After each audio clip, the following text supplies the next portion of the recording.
오늘 말씀의 제목은 그리 아니하실지라도 라는 제목으로 말씀 나누기를 원합니다. 이제 21장까지가 욥과 친구들의 두 번째 대화의 내용입니다. 이제 세 번째 대화의 내용이 있고 그 다음에 이제 마무리로 되어져 가는 것이 욥기의 구성입니다. 그래서 오늘 21장은 이제 두 번째 대화가 마무리되어져 가는 그런 본문의 내용입니다. 그런데 그 욥이 주로 이야기를 하는데요. 욥이 무슨 이야기를 하냐면 자기가 말하는 것을 좀 들어달라라고 이야기하고, 친구들이 계속 이야기했던 인과응보의 그 신학이 늘 통용되는 것이 아니고 우리 현실을 봐라. 인과응보가 맞냐 아니면 악인이 평안하고 잘 사냐라는 것들을 이제 증명해 보입니다. 그렇게 해서 무엇이 그들의 오류인가를 이야기를 하고 있고 친구들의 의도가 무엇인지를 분명히 밝히고 있다는 것입니다. 여기에서 우리가 신자가 고통받음에 대해서 우리가 큰 오해가 생겨지는데요. 이 부분에 대해서 우리가 중점적으로 이야기를 해야 됩니다. 그래서 오늘의 핵심의 주제는 21장의 주제는 7절에 나와 있어요. 7절 한번 읽겠습니다. 7절 읽겠습니다. 시작. 어찌하여 악인이 생존하고 장수하며 세력이 강하냐. 예, 우리 인생에서 하나님의 뜻대로 살지 않는 자들이 아주 번성하고 강력해지는 것을 보게 됩니다. 그리고 그것만으로 끝나는 것이 아니라 악인이 득세하여서 의인들을 오히려 짓밟는 그런 형국들이 우리 일상에서 많이 보여진다는 것이죠.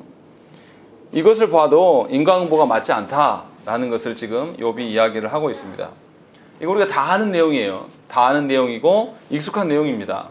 그렇다면 여기서 우리가 무엇을 봐야 될까? 이것이 사실 중요한 것이죠. 먼저 2절부터 6절 말씀을 보시면 욥이 친구들에게 위로하려고 하지 말고 내 말을 좀 들어라 라는 내용으로 이야기를 합니다. 2절 보시면 너희는 내 말을 자세히 들으라. 이것이 너희의 위로가 될 것이니라 라는 것이죠. 여기서 말하는 너희의 위로라는 것은 뭐냐면 욥이 그들에게 말하는 위로를 말하는 위로가 아니에요. 욥의 친구들이 위로랍시고 자신들에게 말했던 것이 사실은 거짓이다. 이것을 증명할 테니까 잘 들어라. 이런 뉘앙스로 2절이 쓰여져 있습니다.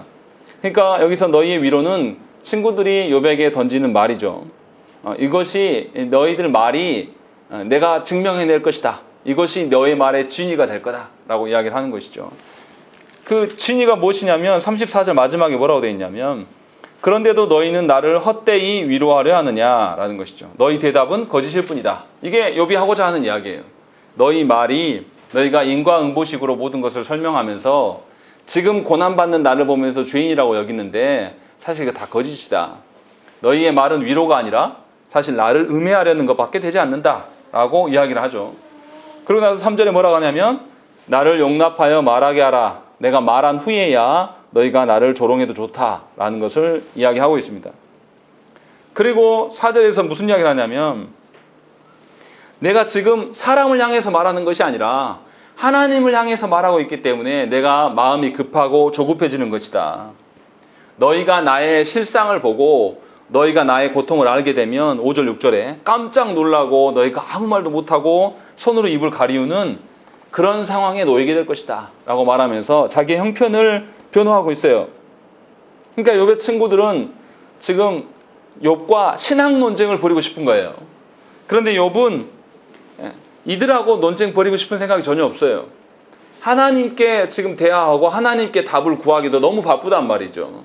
그래서 본인이 하나님을 향하여서 계속 이렇게 하나님과 논쟁하고 있고 하나님과 대화하고 있는데 친구들이 계속 들어오면서 방해하는 거예요.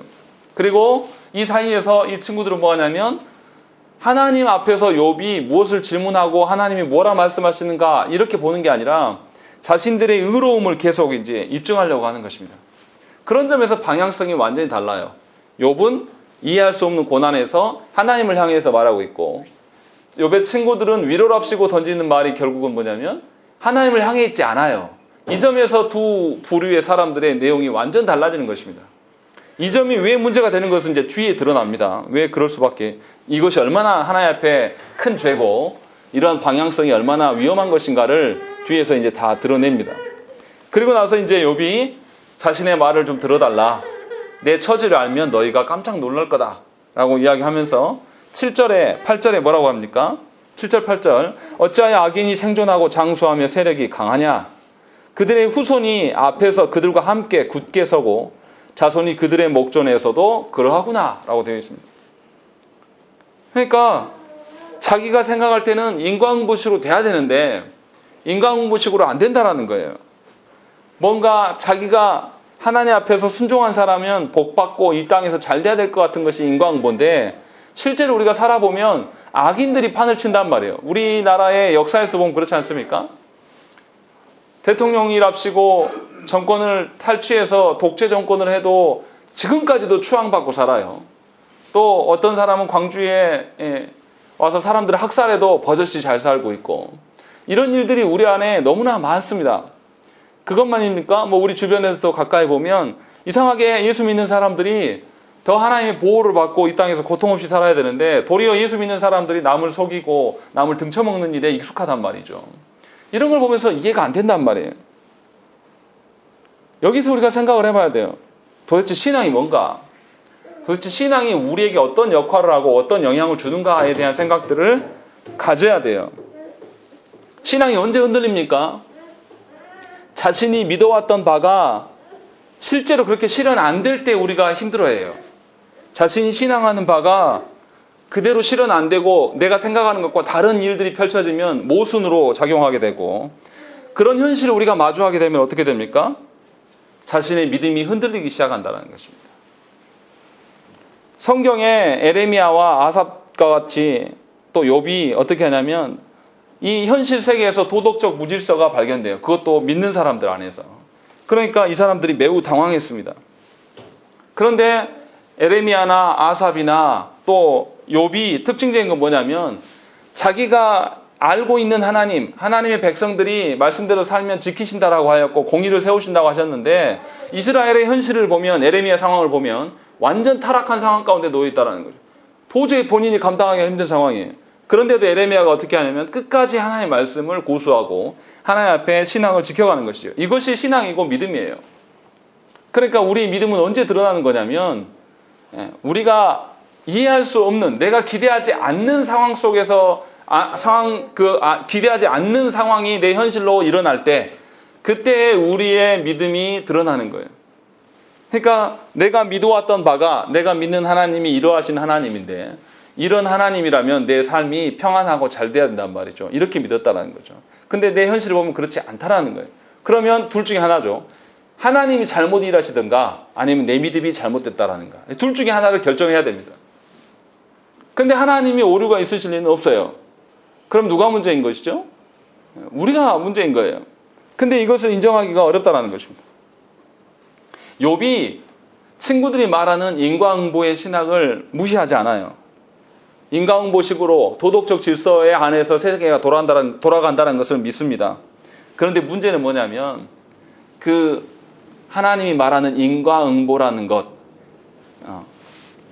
선한 행위를 하면서 하나님께 열매를 맺는 것, 또 악한 일들로 인하여서 하나님 심판을 받는 이 인과응보가 친구들에게 다른 점은 뭐냐면 친구들은 인과응보가 이미 실현됐다, 통용되고 있다라고 믿는 것이고 욥은 아직 그것이 확립되지 않았다라고 보는 거예요. 이게 무슨 말씀처럼 들립니까? 우리가 예수 믿으면 악인들이 심판받고 지옥에 떨어져야 돼요. 이것이 하나님의 공의라고 생각을 합니다. 그런데 우리의 구원은 언제 완성이 됩니까? 예수님께서 이 땅에 오셔서 십자가에 못 박히시고 다시 부활하셨단 말이죠. 이거로 말미암아서 우리의 구원이 시작된 것은 맞아요. 그래서 하나님 나라가 이미 왔다라고 이야기를 해요. 그런데 우리의 구원의 완성, 우리가 전혀 죄로부터 완전히 자유하게 되는 그 시점이 언제죠? 예수님이 다시 오실 때란 말이에요. 그러면 우리의 구원이 완성이 됐습니까? 안 됐습니까? 아직 아니란 말이에요. 그러니까 우리 입장은 욥의 입장과 같아야 됩니까? 아니면 친구들의 입장과 같아야 됩니까? 당연히 욥의 입장과 같을 수밖에 없는 거예요. 예수님께서 다시 오셔서 우리가 죄 짓지 않을 상태로 만드셔야 돼요. 그러면 세상에 어떠한 자들도 하나님의 통치 가운데 다 놓이기 때문에 여실히 드러나기 때문에 공의의 하나님이 여실히 드러난단 말이죠. 그런데 우리의 지금 현 상황은 어떤 거냐면 아직 완성되지 않은 상태란 말이에요. 그러니까 우리가 여전히 죄의 영향을 받고 아무리 예수를 믿어도 죄의 지배 아래 놓여 있는 것처럼 우리의 일상이 보여진다는 것이죠. 그래서 예수 믿는 사람이 구원을 이야기할 때 이미와 아직 사이에 있는 거예요. 예수님이 오셔서 이미 구원의 어떠한 것은 다 성취하셨어요. 더 이상 추가할 필요가 없어요. 예수님으로 말미암아서 구원의 어떠한 것은 충분해요. 그러나 우리의 삶을 돌아보고 우리의 영적인 상태를 돌아보면 아직 멀었단 말이에요. 우리 자신을 보면. 그러니까 하나님의 공의가 실현된다는 것은 이미 완전히 통용되는 실현이 아니에요. 그러니까 우리의 삶을 보면 아직 그 하나님의 법도대로 이루어지지 않는 현실의 모습이 드러날 수밖에 없는 거예요. 이것을 신자가 알아야 되는 거예요. 그런데 신자가 이것을 인정하지 않습니다.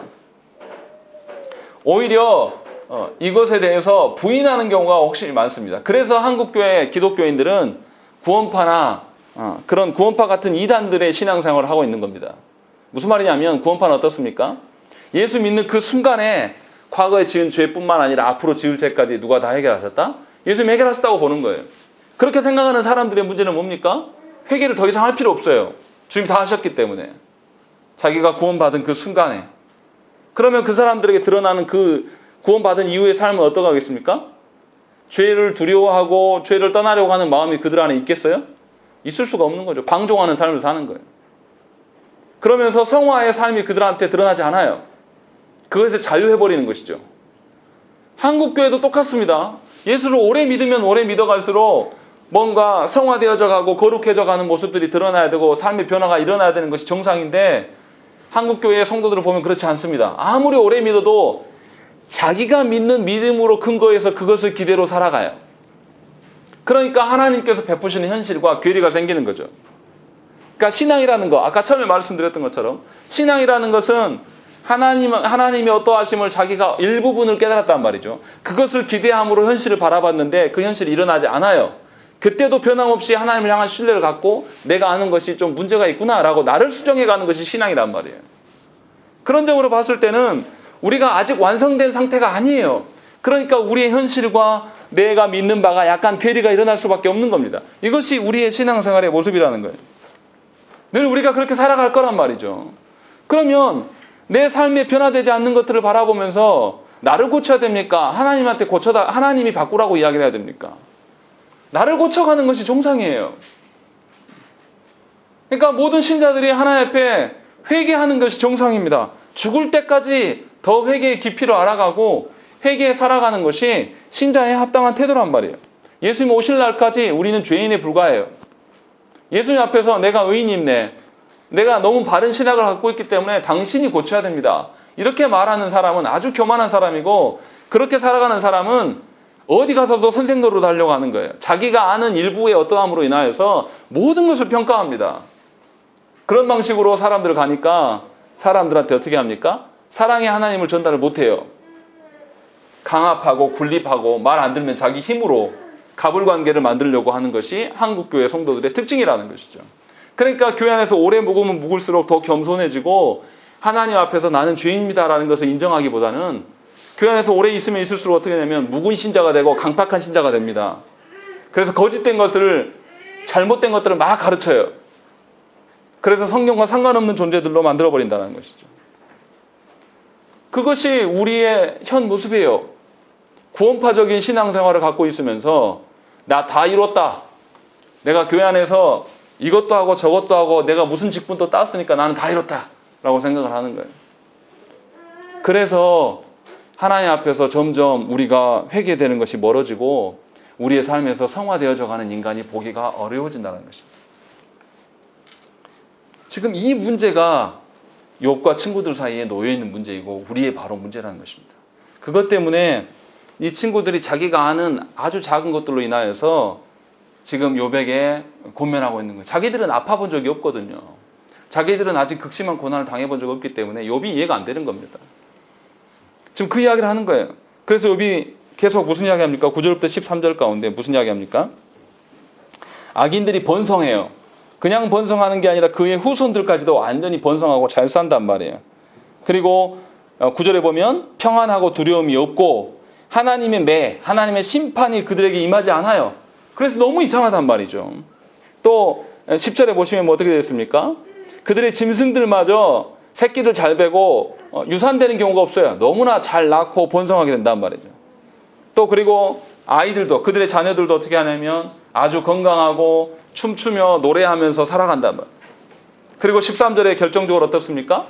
그들의 날을 행복하게 지내다가 잠깐 사이에 소홀에 내려가느니라. 이 말은 뭐냐면 아주 건강하게 살다가 그냥 조금 고통받고 바로 죽는단 말이에요.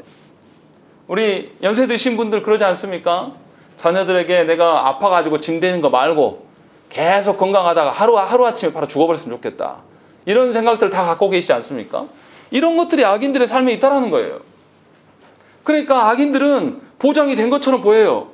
악인들의 삶을 보니까 자녀뿐만 아니라 그의 재산, 또 그의 건강까지도, 그의 죽음까지도 너무 수월하단 말이에요. 이런 일들이 우리 현실 가운데 있지 않냐? 지금 욥이 그 이야기를 하고 있는 겁니다. 이런 현실이 실제로 있어요. 멀리서 찾을 것도 없습니다. 5.18의 주역인 전두환 씨하고 노태우 씨 지금 봐보세요. 전두환 씨는 그렇게 악질적인 죄를 하고 회개하지 않은데도 이 사람 어떻게 합니까? 아주 건강하게 잘 살아요.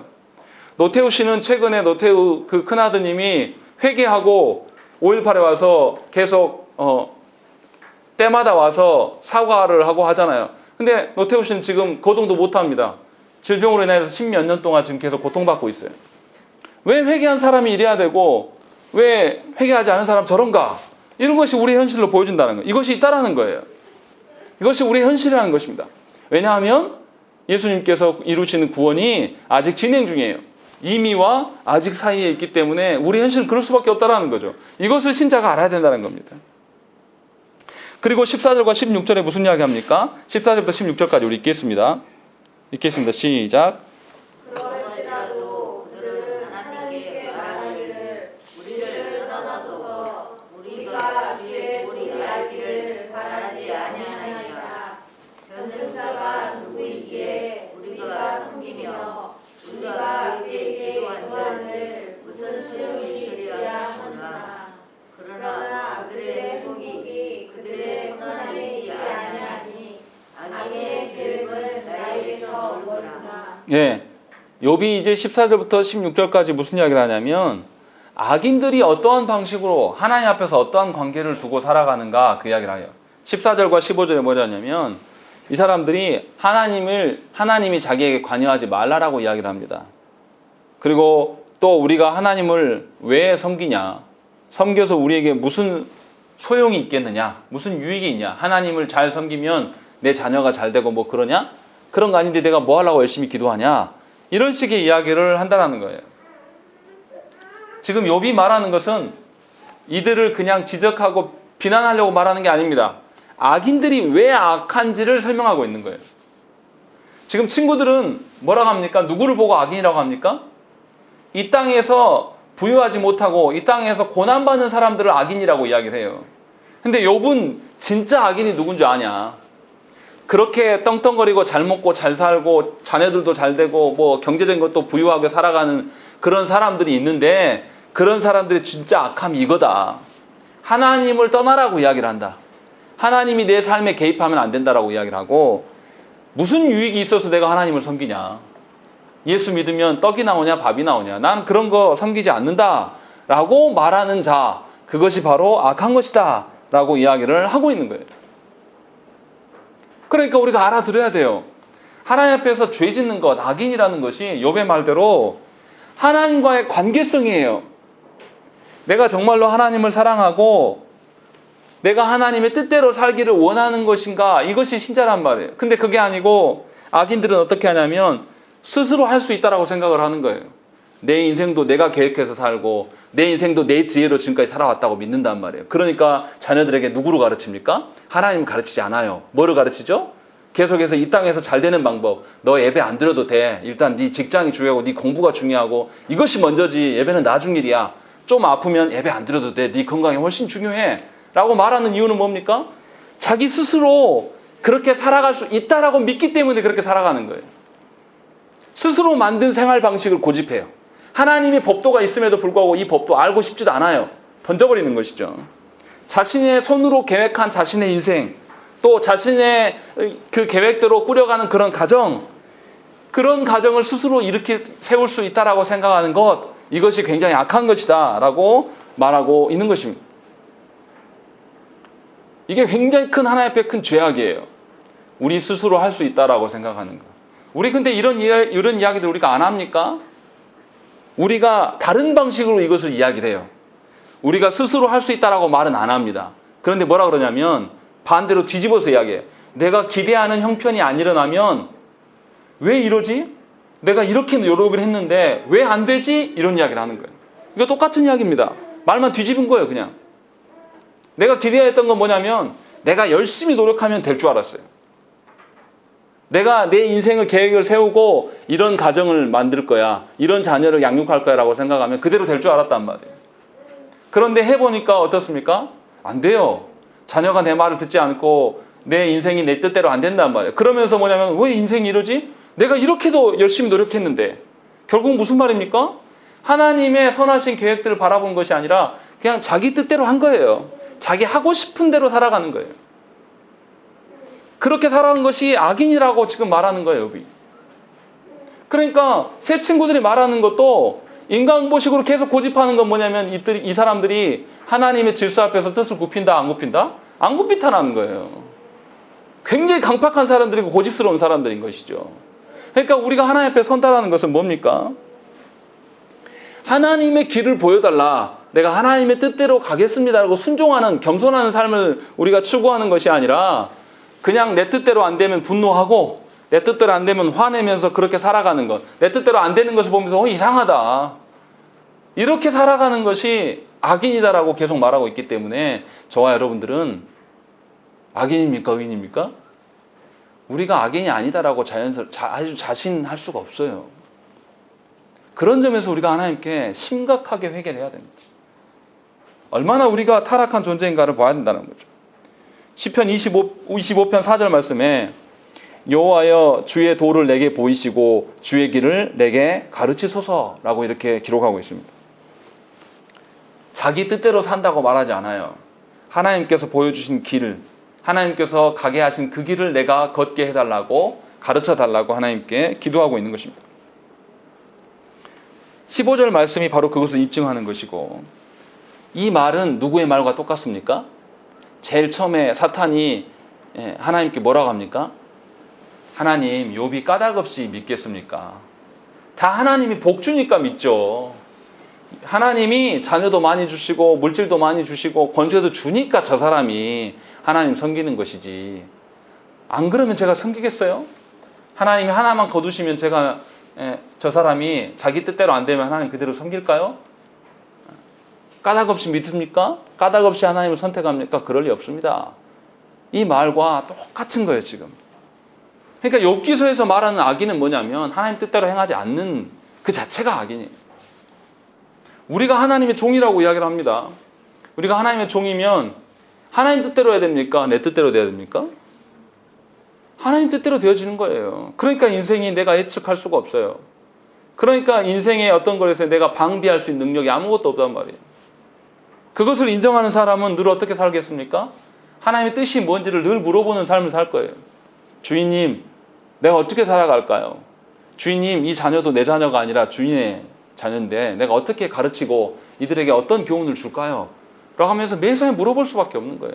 그것이 뭡니까? 기도의 삶이에요. 내가 기대하는 인생이 되지 않아서 하나님께 가지고 이게 어떻게 된 일입니까? 하나님 해명 좀 해보세요. 이런 것이 기도가 아니란 말이에요. 하나님께 다시 돌아가서 적극적으로 하나님의 뜻을 구하는 것이 기도란 말이에요. 그런데 우리는 반대로 되어 있는 거예요. 내가 기대하지 않는 일들이 일어나면 과연 전능자가 누구냐? 그리고 내가 하나님을 섬기는데 나에게 무슨 소용이 있냐? 이런 이야기들 우리가 늘 한단 말이죠. 그것이 14절과 15절의 말씀은 사실은 우리 이야기예요. 그러면서 우리가 기도한들 무슨 유익이 있겠냐? 기도해봤자 아무 소용없더라? 이런 이야기를 한다는 것이죠. 그러니까 자신들에게 유익이 있어야지만 하나님을 믿는 사람은 사실은 하나님 믿는 게 아닙니다. 사탄이 말하고 있는 것을 그냥 추종하는 거예요. 세상 종교들은 다 그렇게 이야기를 해요. 세상 종교들은 신에게 가서 빌면 다 잘 된다라고 이야기를 합니다. 잘 된다라는 기준이 누구 기준입니까? 내 기준이에요. 누가 신의 기준을 따릅니까? 잘 된다라는 것은 다 우리 기준이란 말이죠. 그래서 그것이 아주 좋은 신앙인 것처럼 이야기돼요. 그래서 신자들이 어떻습니까? 신자들이 잘못된 하나님을 믿어가요. 그렇게 돼서 들었는 게 뭐예요? 자신이 유익이 있어야지만 믿는 종교. 그래서 뭡니까? 예수 믿으면 잘 돼야 돼요. 이게 뭐죠? 번영신약이에요. 하나님 믿으면 무조건 승리한다. 개척하면 무조건 커져야 된다. 라고 생각하는 거. 그게 아니고 하나님이 세우신 사람은 거룩해져 가야 돼요.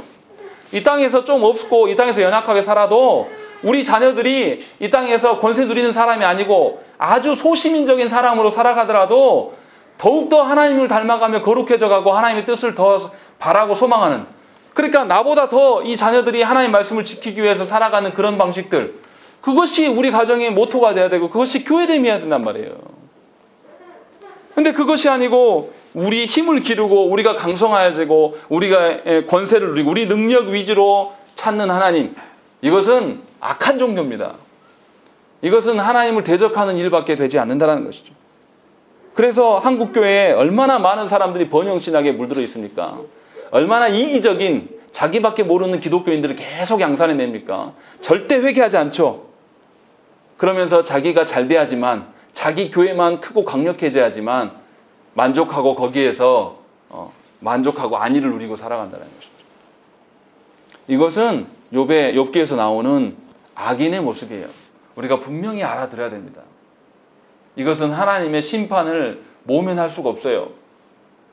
근데 계속해서 어떤 이야기가 나옵니까? 17절부터 26절까지 계속해서 무슨 이야기가 나오냐면, 악인들이 벌을 받아야 되는데 실제로 현실을 보면 좀처럼 벌을 받지 않는다라고 이야기를 하고 있어요. 욥기서 18장 5절에 뭐라고 그랬냐면, 악인의 빛은 꺼지고 그의 불꽃은 빛나지 않을 것이요. 또 20장 28절에도 그의 가산이 떠나가며 하나님의 진노의 날에 끌려가리라. 이거 누가 이야기한 거냐면 욥의 친구들이 다 이야기했던 거예요. 악인은 반드시 처벌받는다 라고 이야기를 했어요. 그런데 욥은 어떤 이야기 합니까? 니네들 말하는 거 나도 믿었는데 실제로 우리의 삶을 보면 그렇지 않더라. 악인들이 다 처벌받으면 예수 안 믿을 사람이 어딨냐. 악인들이 다 고통받으면 왜 예수 안 믿는 사람이 있겠냐라고 이야기를 하는 거죠. 그래서 어떻게 합니까? 18절에 우리가 기대하는 바는 악인들이 바람 앞에 건불같이 폭풍에 날려가는 겨같이 되었다. 이렇게 될 것을 우리가 기대한단 말이에요. 의인들은 굳건하게 변함없이 살아가고, 근데 그 변함없이 살아간다는 것은 뭡니까? 폭풍 속에서 변함없이 살아간다는 의미가 아니라 우리가 잘 됐을 때 변함없이, 이걸 기대한단 말이죠. 근데 그게 아니라는 거죠. 그래서 19절에 하나님은 그의 죄악을 그의 자손들을 위하여 쌓아두시며 그에게 갚으실 것을 알게 하시기를 원한다. 하나님이 그들에게, 악인들에게 회개할 수 있는 기회를 주시기 위해서 이것을 가르치기를 원하시지만 그들이 듣는다, 듣지 않는다? 듣지 않아요. 여전히 자기 뜻대로 살아가는 것이죠. 심판의 때가 오고 있음을 알리려고 해도 심판의 때가 오고 있음에 대해서 악인들은 기억하지 않습니다. 그래서 이 땅에서 잘 먹고 잘 싸면 되는 거예요. 하나님 심판의 날이 다가와도 그것을 예비하지 않습니다. 그냥 자기 뜻대로 살아가면 돼요. 이 땅에서 남들 누리는 거 다 누리고 남들 하고 싶은 거 다 하고, 다른 가정에서 해외여행 가면 우리도 가면 되는 거고, 그런 식으로 만족하며 살아가는 거예요. 그것이 하나님과 무슨 상관이 있냐 이 말이에요. 그렇게 살아가는 것이 과연 하나님 앞에 무슨 의미가 있냐 말이에요. 그래서 악인들 어떻습니까? 고통이 와고 고난이 와도 자기만 아니면 돼요. 어떤 수단과 방법을 써도 자기만 안 당하면 되는 거죠. 그런 방식을 택한다라는 거죠. 그러나 그런 사람들은 하나님의 심판을 바라볼 줄 모릅니다. 그래서 어떻게 합니까? 20절, 21절에 자기의 멸망을 자기의 눈으로 보게 하며 전능자의 진노를 마시게 할 것이니라. 그의 달수가 다하면 자기 집에 대하여 무슨 관계가 있겠느냐라는 것이죠. 시간만 지나면 되는 거예요. 자기 인생 가운데 뭔가 하나님의 진노만 안 보면 된다는 식이에요. 이런 식으로 살아간다는 것이죠. 심지어 어떤 게까지냐면 자기 사는 날 동안만 안 보면 돼요. 자기 가족들이 당하는 고통들 이런 거 상관없어요. 악인들은 이기적이기 때문에. 그래서 그것에서 벗어나는 것을 목적으로 두고 살아간다는 거죠. 근데 실제로 이렇다라는 거예요. 우리 현실 속에 보면 악인들이 이렇게 살아가는데도 잘, 고통 없이 아주 평생 동안 고통도 안 받고 아주 편안한 인생을 살다가 간단 말이에요. 22절에 그래서 뭐라고 되어 있습니까? 그러나 하나님께서는 높은 자들을 심판하시나니 누가 능히 하나님께 지식을 가르치시겠느냐. 어떤 사람은 죽도록 기운이 충실하여 안전하며 평안하고 그의 그릇에는 젖이 가득하며 그의 골수는 윤택하고, 또 어떤 사람은 마음의 고통을 품고 죽음으로 행복을 맛보지 못하는도다 라는 것이죠. 우리식으로 말하면 이런 거예요. 예수 믿고 열심히 교회 안에서 하나님 뜻대로 살았는데 그 인생이 찌질해요. 별로 부유하지도 않고 그의 말미가 그냥 시름시름 앓다가 죽었단 말이에요. 그 사람 보면서 뭐하려고 저런 예수 믿어. 예수 안 믿고도 열심히 내가 돈 벌고 싶은 일을 돈 벌고 내가 쓰고 싶은 대로 쓰면서 살다가 가야지. 이런 현실이 우리 안에 눈에 보인단 말이에요. 실제로 제가 정말 성실하게 목회하셨던 분들이 교회가 크지 않아서 은퇴한 이후에 노후에 마무리가 안 돼서 너무나 허망하게 돌아가신 분들을 많이 봤어요.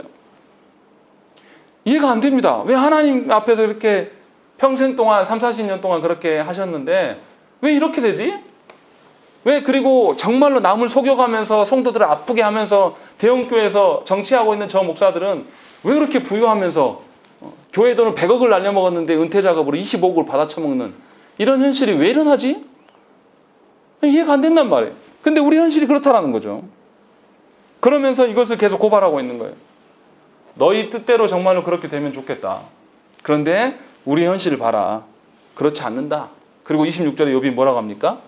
이 두 사람이 매 한 가지로 흙 속에 눕고 그들 위에 구더기가 덮이는구나. 고통받는 것 차이만 있었지 어차피 둘 다 죽었다. 그러면서 하나님의 심판 같은 거는 안 보이는 것 같다. 이게 우리 현실 속에 있지 않냐. 지금 이 이야기를 하고 있는 거죠. 이렇게 따지고 보면 누가 예수 믿고 싶겠습니까? 누가 예수를 바르게 믿으면서 누릴 거 못 누리고 또 세상에서 권세를 사람들한테 인정받는 거 포기해가면서 그렇게 살고 싶은 사람이 누가 있겠어요? 그래서 예수 믿기가 어려운 것이죠. 그래서 하나님께서 역으로 생각하면 우리를 불러주신 것이 놀라운 은혜예요. 그렇지 않으면 우리는 예수 믿을 사람 한 사람도 없습니다. 예수 믿어서 잘 된다고요? 그러면 제가 여러분들보다 더 부자 돼야죠. 저 목사인데. 그렇지 않습니까? 네. 세상에서 높아져야 되고 정광훈 씨처럼 정치도 나가고 해야죠. 그 말이 맞다라면. 근데 그게 아니라고 지금 계속 이야기를 하고 있는 거예요. 그리고 더 심한 이야기는 27절부터 33절까지예요. 악인은 죽어서도 존경을 받고 번영을 누린다. 이런 이야기가 나옵니다. 27절 보세요. 내가 너희의 생각을 알고 너희가 나를 해하려는 속셈도 아노라. 너희의 말이 귀인의 집이 어디 있으며 악인이 살던 장막이 어디 있느냐 하는구나. 너희가 이렇게 말했어요. 근데 현실이 어떻습니까? 너희가 길 가는 사람들에게 묻지 아니하였느냐? 그들의 증거를 알지 못하느냐? 너희 말 안 해도 사람들 다 한다. 어떤 일이 일어나냐면 30절에 악인은 재난의 날을 위하여 남겨둔 바 되었고 진노의 날을 향하여 끌려가느니라. 누가 능히 그의 면전에서 그의 길을 알려주며 누가 그의 소행을 보응하랴. 아무도 악인들이 하는 거에 대해서 심판하고 원수를 갚아준 사람이 없다라는 거예요. 그리고 그것만이 아니라 그들이 그냥 편안하게 죽었어요. 죽었는데 어떻게 되냐면 32절에 그를 무덤으로 메어가고 사람이 그 무덤을 지킨다라는 거예요. 어떻게 죽었다라는 것이죠? 그의 장례식에 사람들이 많이 모였다라는 거예요. 그리고 그가 묻어놓고도 계속 비석을 세워주고 그들을 기리고 존귀 여기고 있단 말이죠. 그러니까 얼마나 이게 황당한 일입니까? 33절에 그는 골짜기의 흙덩이를 달게 여기리니 많은 사람들이 그보다 앞서갔으며 모든 사람이 그의 뒤에 줄지었느니라. 그 사람을 따라가려고 그 사람의 방식대로 인생을 살고 싶은 사람들이 이상하게 악인들 뒤에 줄을 확 섰다라는 거예요.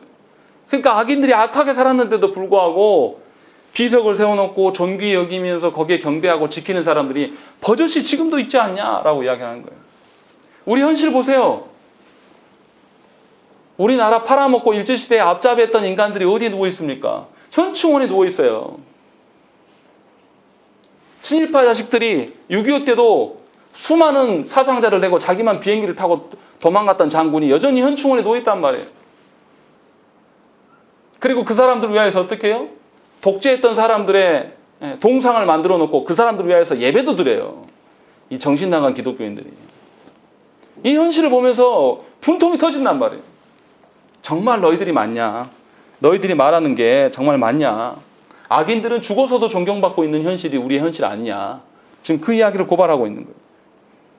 그러면서 34절에 뭐라고 합니까? 그런데도 너희는 나를 헛되이 위로하려느냐? 너희 대답은 거짓일 뿐이니라 라는 것이죠. 너희가 아는 인과응보의 신학이라는 것은 항상 맞지 않다.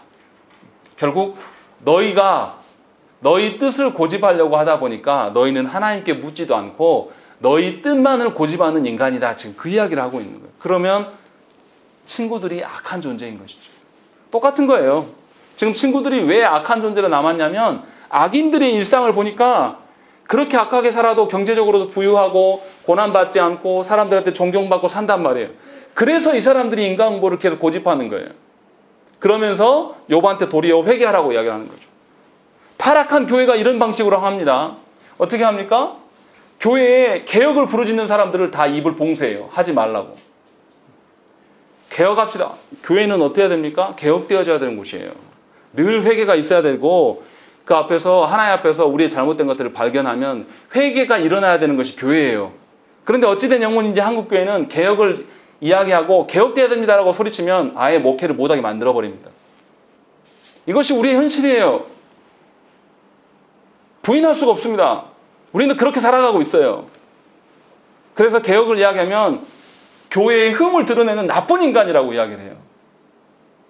그래서 회개할 줄 모르는 교회가 되어버린 것이죠.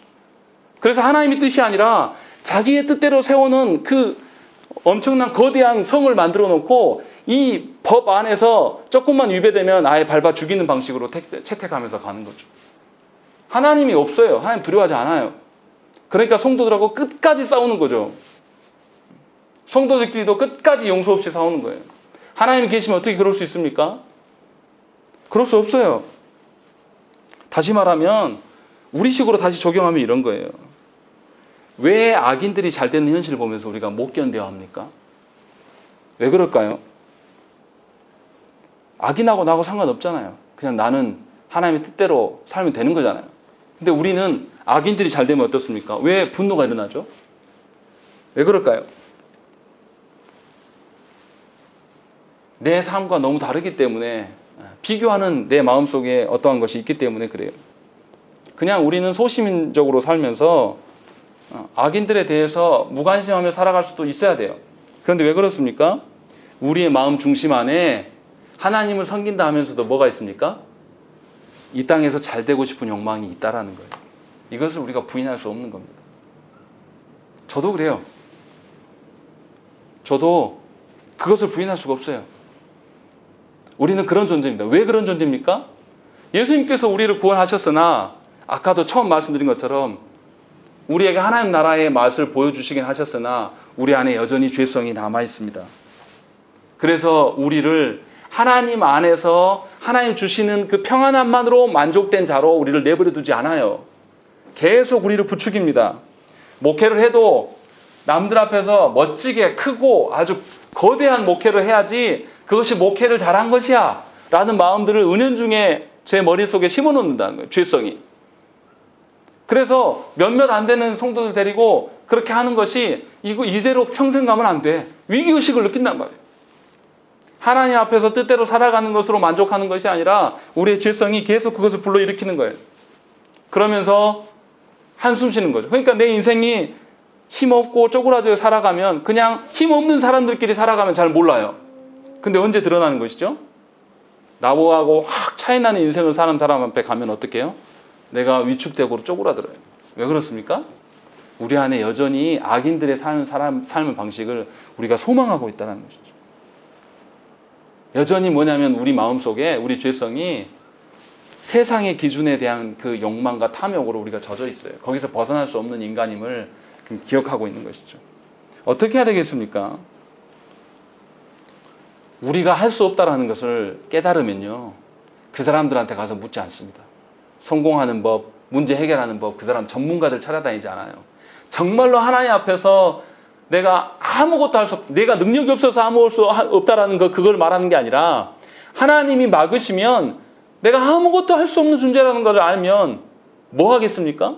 누구한테 묻겠어요? 사람 찾지도 않지 않아요. 이제 누구한테 묻겠습니까? 하나님께만 물어볼 수밖에 없는 거예요. 그러니까 저는 너무 놀라운 게 뭐냐면 예수 믿은 지 얼마 안 됐는데 하나님께 하루라도 기도하지 않으면 내 마음이 불안하고 견딜 수 없는 것. 이것이 하나님의 은혜예요.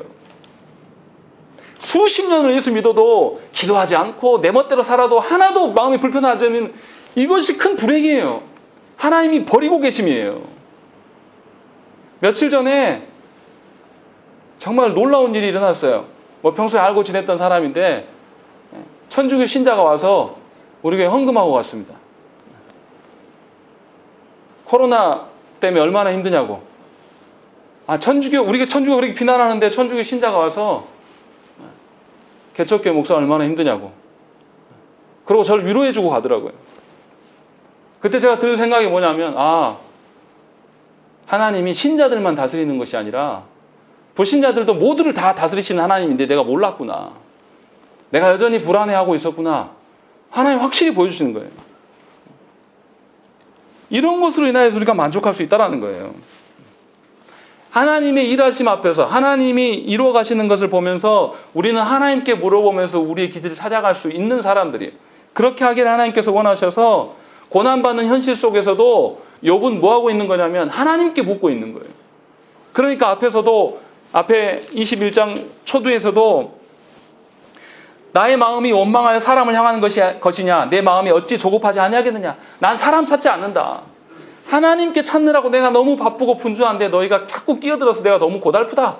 지금 그 이야기를 하고 있는 거예요. 그러니까 욥은 철저하게 한 거예요. 그렇게 많은 재산을, 권세를, 또 자녀를 누렸던 사람인데도 하루에 싹 없어지는 것을 경험하면서 내 뜻대로 되는 것이 하나도 없다 라는 것을 알고 사람이 누가 나를 도울 수가 없다는 걸 또 친구들 통해서 또 경험하게 되면서 하나님께만 구하고 있는 거예요. 하나님께 고통하고 비명을 질러도 하나님 앞에 치는 거예요. 사람들한테 찾아가서 위로해달라고 구걸하는 것이 아니라 하나님 앞에서 비명을 지르고 있는 거예요. 이렇게 해도 욥이 친구들을 설득할 수 없음을, 자기의 능력의 한계를 경험한 거예요, 이 사람은. 그래서 친구들을 설득하려고 하지 않아요. 욥은 21장의 내용이 보면 친구들을 설득하려고 지금 이 말하고 있는 게 아니에요. 내가 지금 하나님께 매어 달리고 있다. 이해할 수 없는, 너희들이 말하는 인과응보의 그런 삶이 아니라 이해할 수 없는 그 현실 속에서 이해할 수 없기 때문에 더더욱 하나님께 가야 되지 않겠냐. 지금 그 이야기를 하고 있는 겁니다. 그래서 34절에 뭐냐면, 그래서 너희 위로가 헛된 것이고 너희의 말이 거짓말이다 라고 이야기를 하고 있는 거예요. 하나님께 너희 묻지 않지 않냐. 하나님과 응대하느라고 지금 바쁜 게 아니라 너희들 나 눌러버리고 싶은 거 아니냐. 지금 그 이야기를 하고 있는 거예요. 우리 말씀 한 군데 찾아보시죠. 시편 73편 말씀 보겠습니다.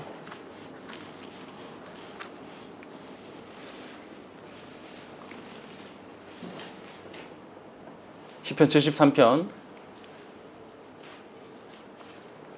854페이지에 있습니다. 시편 73편 1절부터 3절 합독해서 읽겠습니다. 시작. 하나님이 참으로 이스라엘 중 마음이 정결한 자에게 선을 행하시나 나는 거의 넘어질 뻔하였고 나의 걸음이 미끄러질 뻔하였으니 이는 내가 악인의 형통함을 보고 오만한 자를 질투하였음이로다 라는 것이죠. 지금 이 아삽에 쓴 시가 욥하고 똑같아요. 분명히 하나님께서는 정결한 자에게 선을 행하시는데 자기의 현실을 보니까 악인들이 너무 형통한단 말이에요. 그러니까 이 사람이 너무 놀래가지고 넘어질 뻔했어요. 그리고 그 마음속에 뭐예요? 질투하고 있다. 악인들이 형통한 걸 보니까 내가 견디지 못하겠다. 우리의 심정 아닙니까? 그래서 이야기를 해요. 그러면서 10절 보십시오. 10절부터 17절까지 교독하겠습니다. 그러므로 그의 백성이 이리로 돌아와서 잔에 가득한 물을 다 마시며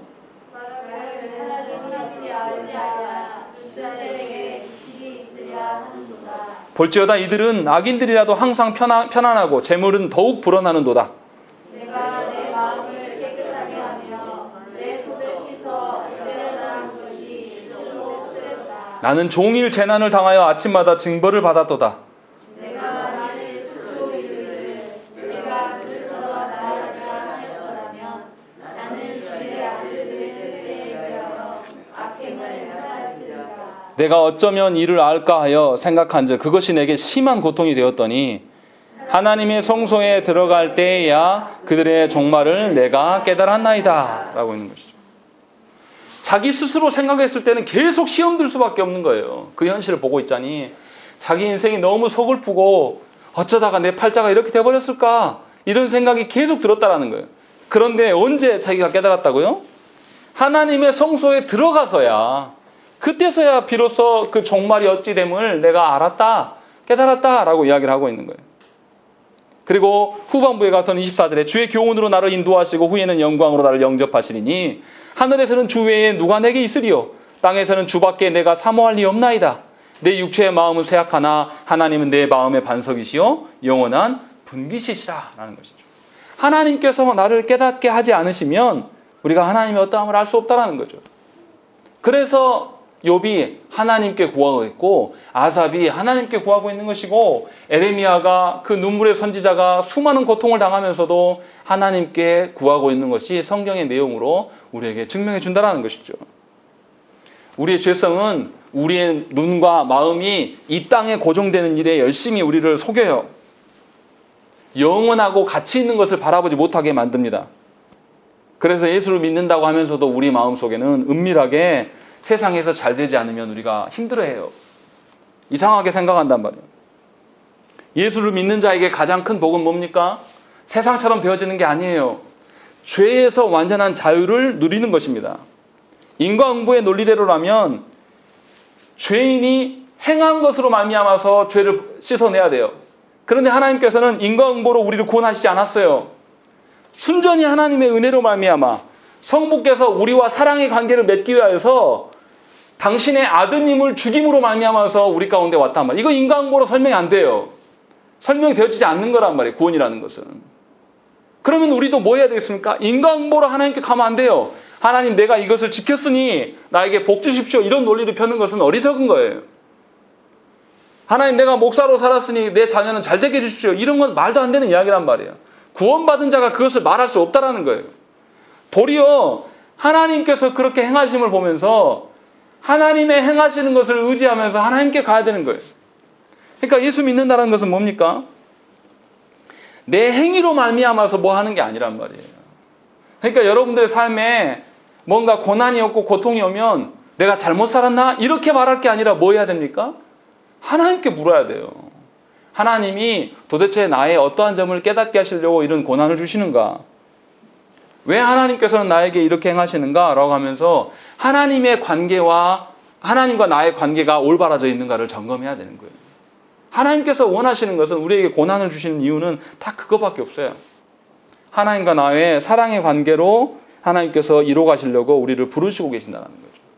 하나님은 분명히 우리와 관계 정상화를 위하여서 아드님까지도 내어주시는 희생을 치르셨어요. 그렇게 또 아드님은 어떻게 하셨습니까? 우리가 새벽에 읽고 있지만 아주 적극적으로 당신의 사명을 완수해 나갔어요. 어쩔 수 없이 짐승이 도살장으로 끌려가는 것처럼 버티다가 힘없어서 끌려가는 그런 구조가 아니라 힘이 있으심에도 불구하고 우리를 위하여서 적극적으로 아버지 하나님의 뜻을 이루기 위해서 십자가로 걸어가셨단 말이에요. 그런 하나님의 성부의 성자의 또 성령 하나님의 적극성 앞에서 우리가 어떻게 태도합니까? 정말로 여러분들의 살아가는 목적과 여러분들이 이루고자 하는 것이 하나님 나라와 관계되어 있고 그 일을 위하여서 여러분들이 부단히 인생을 살아가냐 이 말이에요. 하루하루 내가 하나님 나라를 세워가기 위해서 열심히 애쓰며 적극적으로 살아가고 있느냐 이 말이에요. 그렇지 않다면 우리는 하나님의 은혜를 정말 모르는 거예요. 하나님이 구원하심의 참다운 의미를 전혀 깨닫지 못하는 거예요. 구원받은 신자가 아닌 거죠. 아무것도 못 누리고 살아가는 것이죠. 로마서 8장 15절부터 17절에 뭐라고 되어 있냐면 너희는 다시 무소하는 종의 영을 받지 아니하고 양자의 영을 받았으므로 우리가 아빠 아버지라 부르짖느니라. 성령이 친히 우리의 영과 더불어 우리가 하나님의 자녀인 것을 증언하시나니 자녀이면 또한 상속자 곧 하나님의 상속자요 그리스도와 함께한 상속자니 우리가 그와 함께 영광을 받기 위하여 고난도 함께 받아야 할 것이니라 라고 되어 있는 것이죠. 무슨 말입니까? 하나님께서는 우리 종의 관계가 아니라 자녀의 관계로 우리를 부르고 계셔요. 그러면 자녀된 자가 아버지 하나님께 어떻게 행동해야 되겠습니까? 아버지 하나님께 유산 내놓으시오. 내 앞길을 무조건 보여주십시오 이런 게 아니라 아버지 기뻐하시는 것이 뭔지를 찾고 아버지 하나님께서 흡족하는 방식이 뭔지를 구하면서 아버지와 교제하면서 살아가는 것이 자녀됨의 도리가 아니겠습니까? 하나님께서는 그렇게 우리를 부르고 계신 거예요. 오히려 우리 인생을 바라보면서 왜 하나님은 그렇게 아니하시지? 왜 하나님은 예수 믿었는데 잘되게 아니하시지? 하나님 내가 예수 믿기 시작했는데 왜 내 일을 해결하시지 않지? 하나님은 예수 믿고 있는데 왜 내 자녀의 문제들을 해결하시지 않으시지? 이렇게 물을 게 아니라 그렇게 생각하는 내가 문제가 있는 것을 깨달아야 되는 거예요. 여전히 내가 이 땅에서의 어떠함을 두고 살아가는구나. 정말 하나님 한 분만으로 만족하고 하나님으로 인하여서 기쁨을 취하는 그런 사람이 아니라 아직도 내가 이것에 대한 미련을 갖고 있는 사람이구나 라는 것을 하나님은 보기를 원하신다는 거예요. 그렇다고 해서 하나님께서 우리의 그 해결되지 않는 문제들 하나님 모르시겠냐 이 말이에요. 우리 마음이 안 바뀌었는데 우리 문제만 덜컥 해결해 주시면 어떻게 됩니까? 우리가 다시 하나님께 돌아갑니까? 절대 그렇지 않아요. 우리는 죄성으로 가득 찬 존재이기 때문에 노력하지 않아도 죄는 잘 짓습니다. 하나님께서 우리의 궁극적인 마음을 바꾸셔서 우리에게 뭐 하기를 원하시냐면 하나님 나라의 그 참다운 맛을 우리가 누리기를 원하시는 거예요. 그러면 우리가 어떻습니까? 인생에 고난이 와도 변함없이 하나님 안에서 즐거워할 수 있어요.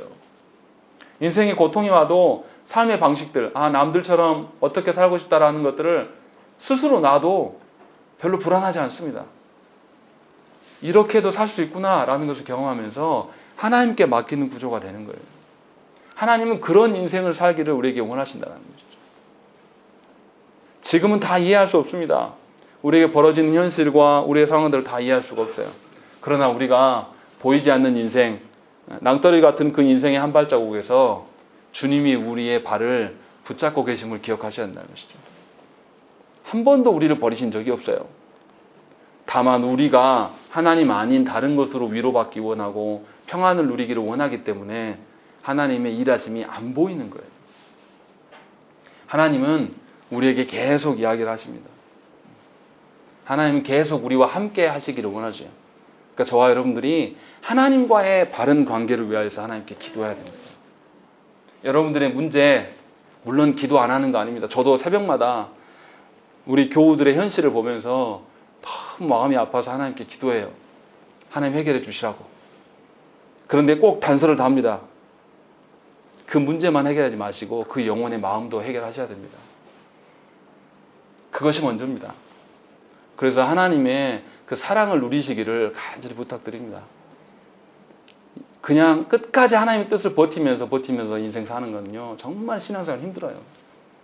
그렇게 살면 여러분만 힘든 게 아니에요.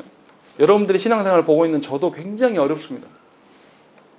하나님께서 우리를 그렇게 바꾸시기 위하여서 이 교회에 부르셨어요. 그리고 그 말씀을 주십니다.